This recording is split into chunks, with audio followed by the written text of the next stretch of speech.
Welcome to TFP, the Theater Folk Podcast. I am Lindsay Price, resident playwright for Theater Folk. Hello, I hope you're well.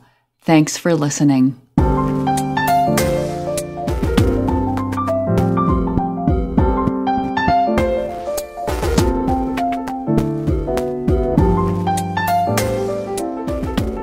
So today we've got New York. It's oh crap. Marvelous, fabulous, wonderful. I think it's a wonderful town. The Bronx is up and the Battery's down.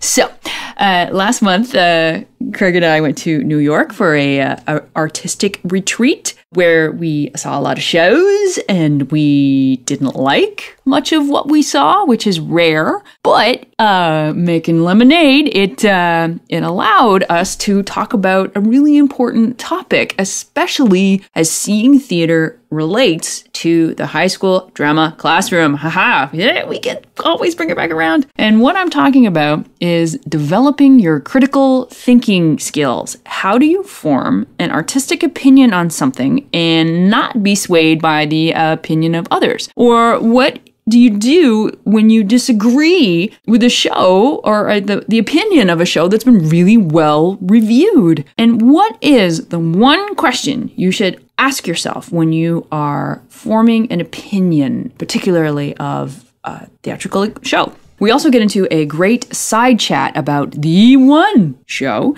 every student who's thinking about a career in the arts should see, or if you're taking students to New York, it's a winner every time. So listen in to find that out. And before I go, I just want to make sure you know that anything we mention in our chat that you might want to link to or check out for yourself is in the show notes, and you can find them at theaterfolk.com/episode 78. On to us and New York.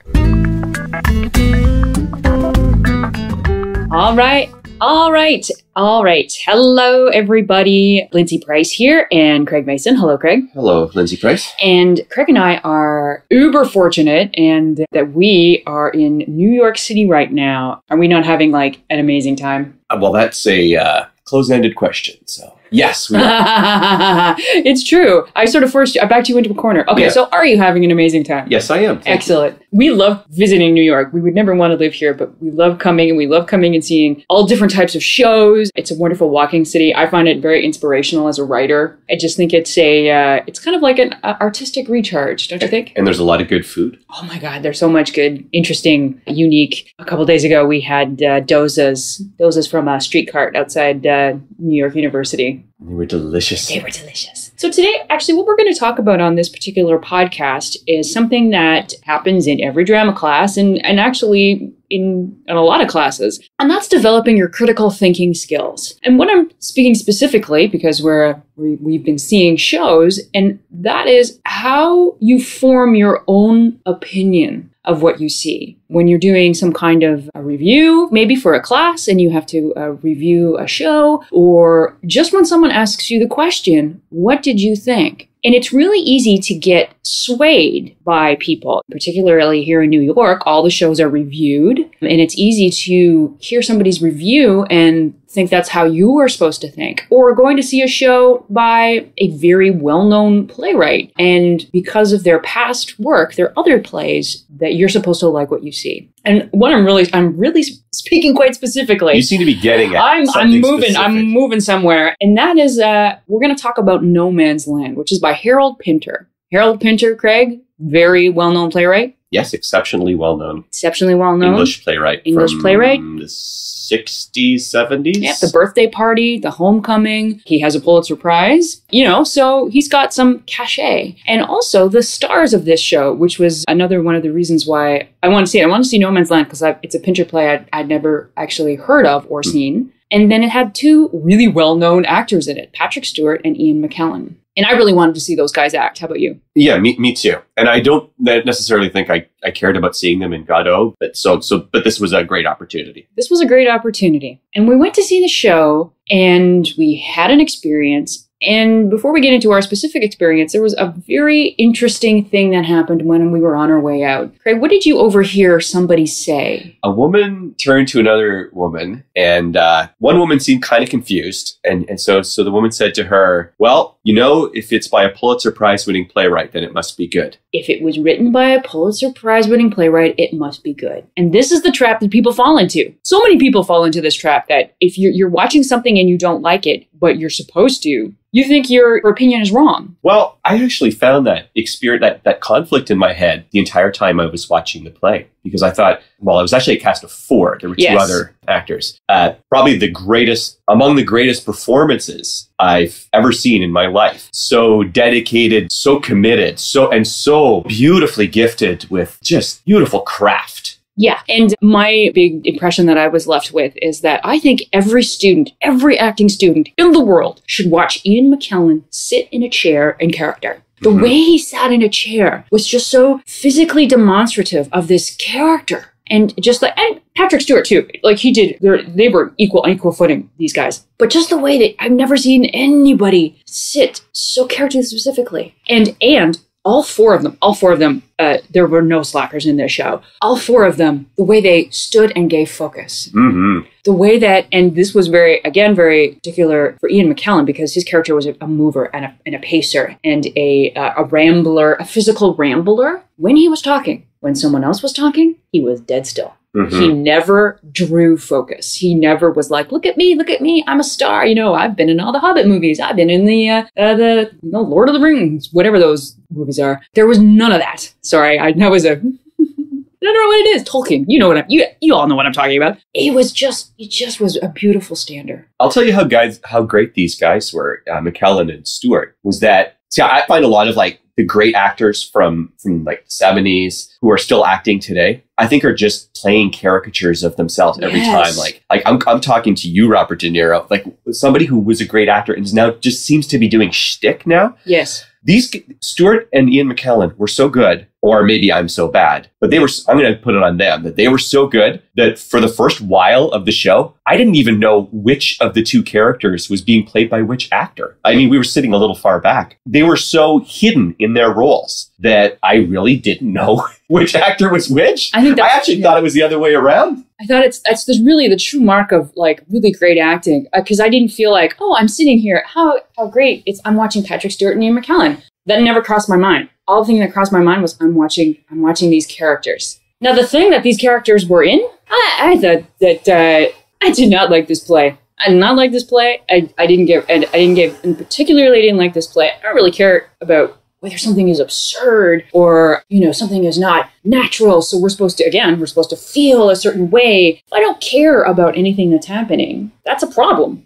Yeah, well, I felt like the script was written in a way that made me feel like I should understand it and I should be finding something in it. And I think I said to you at intermission, because there were a lot of people there who I think were there because they were, Star Trek fans or Lord of the Rings fans. And there was a lot of cautious confusion, I'd say, at intermission from the people around us. I also found there was a lot of people who were trying to find something funny in it, the laughter was not genuine. The audience was looking for they were looking for a comedy that wasn't really there. And I think I turned to you and I said, because neither Lindsay and I didn't know this script before we saw it, and I said, I think a lot of the people in the audience are going to think that everything is going to be explained for us by the end, and we're going to understand what all this stuff is about, and they're going to be sorely disappointed. And I just want bonus points for being correct on that one, because it just got less and less sensical as the play went on. And again, it doesn't have to make sense. It doesn't have to all wrap up in a tidy bow. I understand that. I'm not looking for my sitcom ending. Mm-hmm.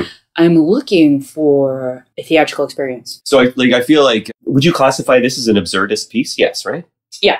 I would. So I feel like Ionesco, very absurd, but there's a point to it. There's social commentary that he's doing. And same with Beckett, absurd, but there's some commentary about the human condition. This script, I don't know what it was that I was supposed to be examining with it. Or commenting on, or being offended by, or connecting to. Yeah. Nothing. It just felt like a story I was supposed to start understanding, and I never felt that I did. I never understood where they were. It's actually reminded me a lot of No, I was going to say No Man's Land, but that's this play, Endgame. Reminding me a lot of Beckett's Endgame. This kind of, you kind of get this sense that this room that we're in is like isolated. Yeah, it's some kind of eternal room that they're stuck in. Even in Endgame, you know where we are. We're in a room that you cannot leave from. That's what I'm saying. I understood what was happening in Endgame. This one I didn't really understand. So what we're wrapping around to is that critical thinking means you have to develop your own entryway. You cannot let the opinions of others sort of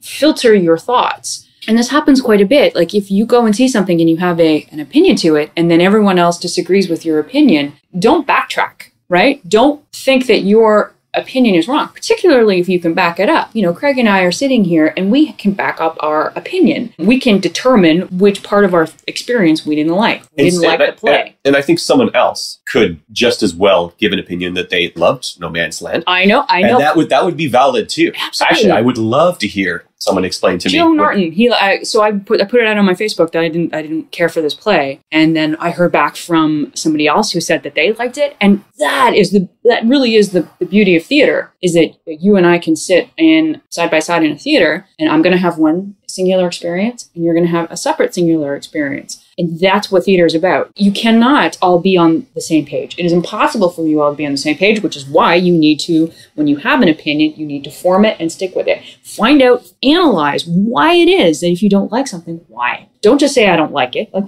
Craig and I aren't sitting here going, oh, this was a horrible experience we had. You know, we know what it is that we liked. We love the performances. We can really pinpoint what it is about the performances that we loved. And we can also pinpoint what it is about the script that we don't like. We didn't connect to anything. We didn't understand the absurdity of the world. We felt that it was written in a way that we should have. It was I felt it was a presentation of an absurd play rather than really an absurd play, right? It's just sort of I'm ticking boxes. So, and that's how you really can develop your critical eye. There's this great book that I love, and I've read it several times. It's called The Season. Mm-hmm, by William Goldman. William Goldman, who's actually a screenplay writer. He wrote the novel and the screenplay for Princess Bride, Marathon Man, anyway, a million credits. And there's this great chapter that my favorite part of the book is and what is the season about? Oh, right, of course. It's a season on Broadway. So I think it's 68. William Goldman just spent the year in New York and saw absolutely every show that happened on Broadway. And so it's this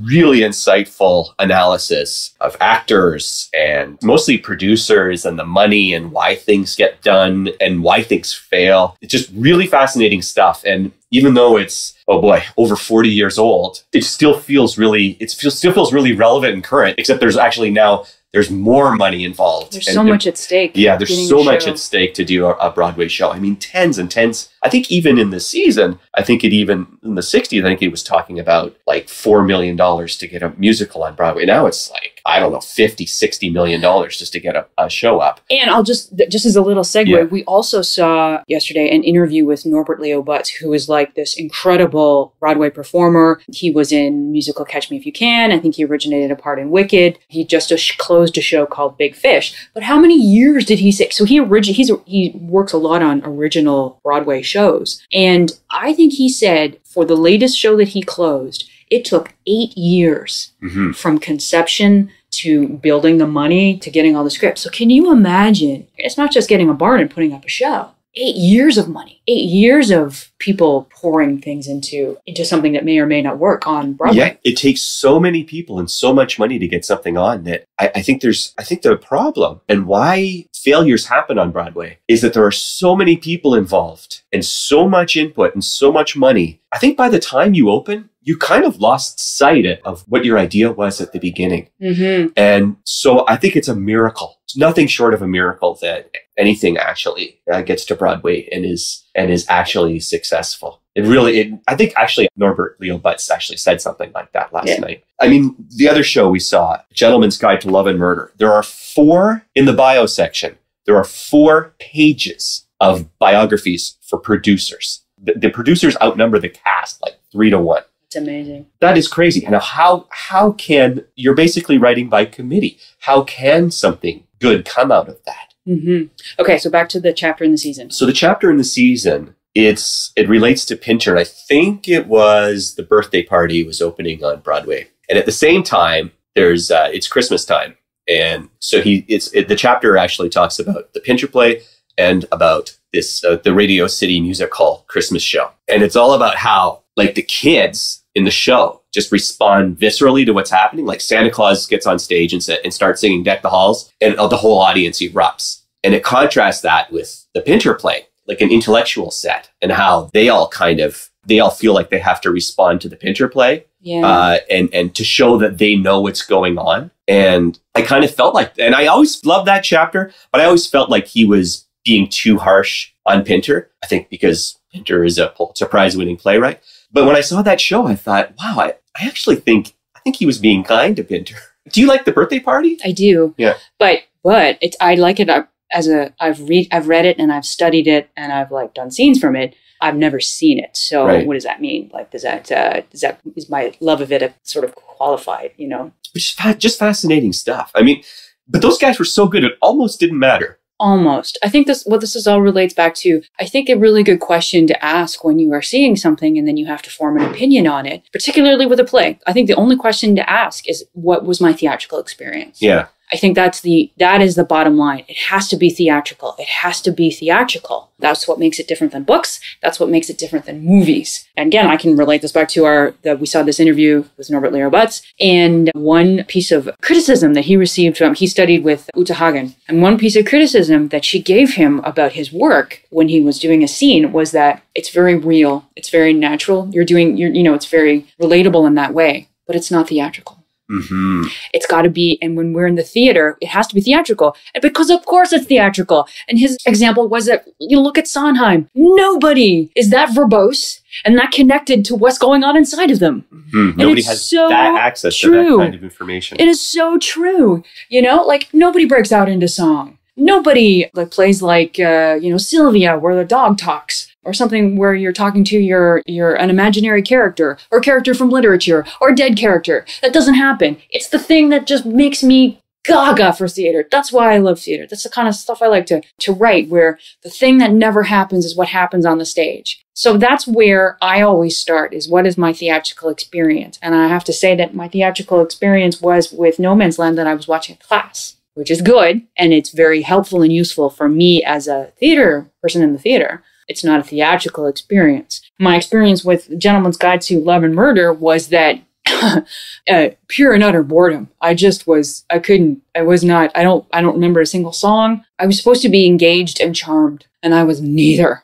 And again, if you want to talk about opinions and being influenced by other opinions, this was pretty well reviewed show. A lot of people have said, "Oh, this is the show to see." The reason I picked this show, because we were looking for shows, the reason I picked A Gentleman's Guide, because I knew nothing about it, I went and looked at reviews. Yeah. So what do you do? Here's another great question. What do you do when the thing that you are seeing, you disagree with reviewers? And you made a really great point when we were talking about this before we started, in that reviewers have to see everything.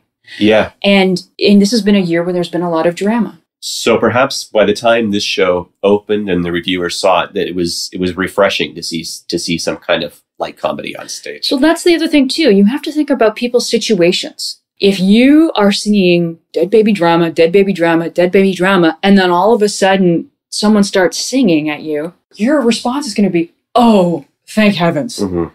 And that's going to color how you approach your review. I thought the show had a lovely set, and I was walking out in the proverbial sense of I was humming the set when I walked out. My God, I just loved.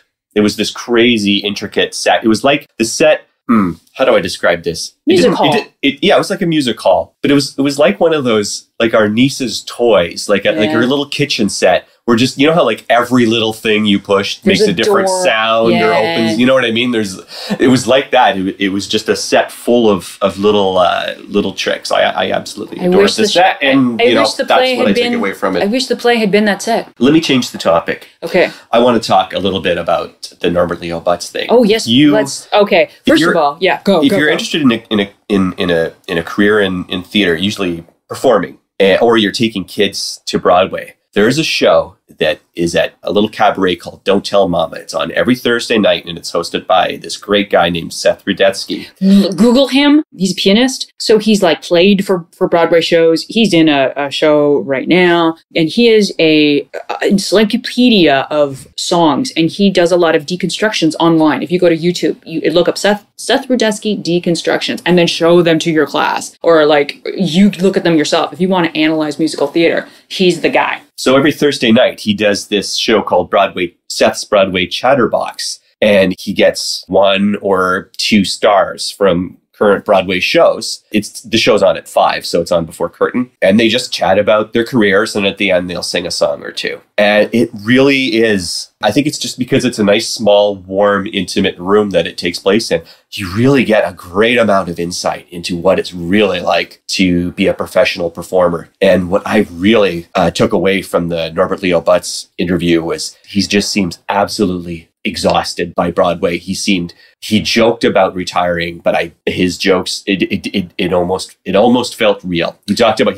he's now had 4 Broadway flops in a row, and he is just over it. And he really was in a genuine way. Like he was obviously, he had put his heart into these shows. Yeah. I mean, he talked about the Big Fish just closed the show that he was in. And he said he's really just still in mourning for it. And you put those many years of your life into something for it to fail. And I think it was even well received critically. It just didn't get the audiences. Yeah, I would say if you are a performer or you want to be a performer, one of your jobs is to be, what is it like? Like there is a dream of what it's like to be in the arts. And then there is there's some cold, stark reality. And if you find out the cold, stark reality and it still like interests you, then, you probably have a shot at it. But this guy, like he's at the top of his game, and he's talking about how he needs to go do some TV to decompress. He was talking about going to do TV and film. He was joking about how he needs to go do TV and film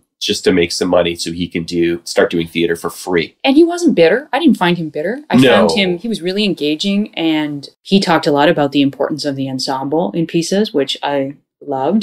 And he also had this great insight about how, particularly in these shows that just didn't make it, and he was being kind, I think, but it was pretty clear he was aware of the troubles with Catch Me If You Can and Big Fish.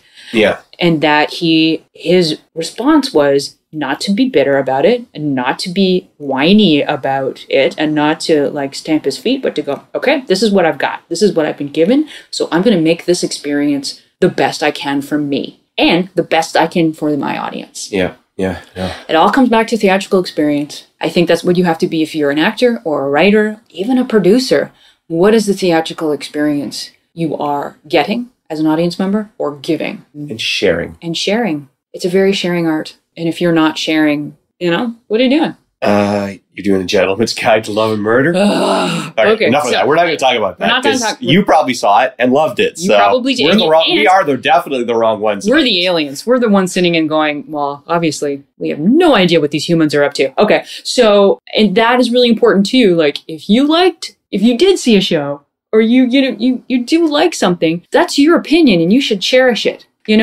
Don't change your opinion. If you can back it up, do not change your opinion just because somebody else says differently. Okay, let's get out of here. Okay, we got to go to New York. Bye.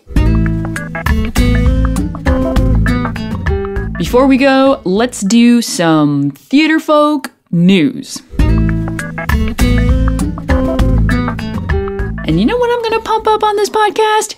This podcast. Hello, podcast. You're doing great. Oh, thank you, podcast. This past 6 months, I've been really happy with the educators and the playwrights I've got to talk to, and there's more fun to come. Just this month, we've had interviews about audio drama, defining your vision as a director, and I loved my talk with Gay Jones. And on that note, if you are a theater educator and if you work in the arts and you want to share what you do with drama teachers and students flung far and wide, then you should contact me. I'd love to chat. I'd love to put you on the podcast, with this marvelous newfangled invention called the internet. Interviews can be done anytime, anywhere, from the comfort of your very own home. Give me an email, tfolk@theaterfolk.com. I would love to see if we can work something out. You can check out our podcast at theatrefolk.com/podcast. And I'll also put the link in the show notes along with everything else we mentioned in today's podcast, theatrefolk.com/episode 78. And finally, where can you find this podcast? We post new episodes every Wednesday at theatrefolk.com and on our Facebook page and Twitter. You can find us on youtube.com/theatrefolk. You can find us on the Stitcher app, and you can subscribe to TFP on iTunes. Go there, search on the word Theatrefolk, give us a review. That would be awesome. And that's where we're going to end. Take care, my friends. Take care.